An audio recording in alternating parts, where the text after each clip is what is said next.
দুবাইয়ের বিএনপির নেতাকর্মীরা ব্যাপক উৎসাহ উদ্দীপনায় বাংলাদেশের বিজয় দিবস উদযাপিত করল।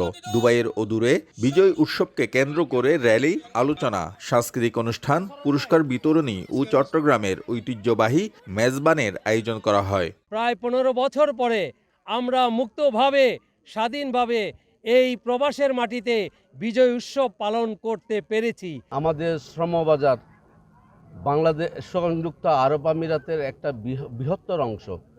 রেমিটেন্সের দিক দিয়ে বর্তমানে সংযুক্ত আরব আমিরাত 1 নম্বর স্থান দখল করে নিয়েছেন।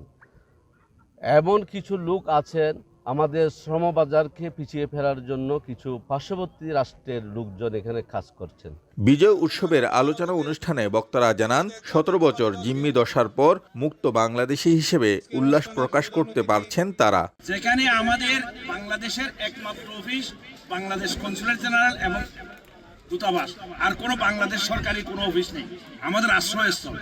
সেখান থেকে আমাদের আওয়ামী জাহিলিয়তের লোকজনে আমাদের প্রবাসীদের বিরুদ্ধে নাম দিয়ে লিস্ট পাঠিয়েছে, যাদেরকে তো অন দ্য স্পট ধরছে, যাদের নাম দিয়েছে তাদের পরিবার তাদেরকে ধরে নিয়ে গিয়ে দেশে পাঠিয়ে দেওয়ার কারণে এখানে তার ব্যবসা বাণিজ্য, পরিবার পরিজন কি অবস্থায় আছে যারা ভুক্তভোগী তারা জানে। মানুষের পাশে যেতে হবে, মানুষের জন্য কাজ করতে হবে, তখনই তাদের ভালোবাসা পেয়ে আমরা সামনে এগিয়ে যেতে পারবো। এই আগামীতে আমরা যেন বিএনপির পতাকা একত্রভাবে সবাই মিলে বাংলাদেশকে সুন্দরভাবে গঠন করতে পারি, সেই কাজে যেন আমরা সবাই আত্মনিয়োগ হই। বাংলাদেশে যারা বিনির্মাণ করার জন্য যে সমস্ত প্রবাসী রেমিটেন্স পাঠিয়ে দেশকে শক্তিশালী করছে, দেশের অর্থনীতিকে শক্তিশালী করছে, তাদের সেবা যাতে নির্বিঘ্ন হতে পারে। এই অনুষ্ঠানে বিপুল সংখ্যক প্রবাসী অংশগ্রহণ করেন। অনুষ্ঠানে নানা আয়োজনের মধ্যে বাচ্চাদের খেলাধুলা, মহিলাদের পিলো পাসিং,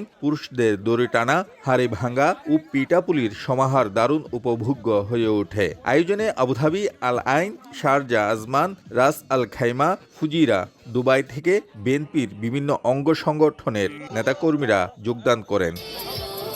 শিবলি আল সাদিক, সময় সংবাদ, সংযুক্ত আরব আমিরাত।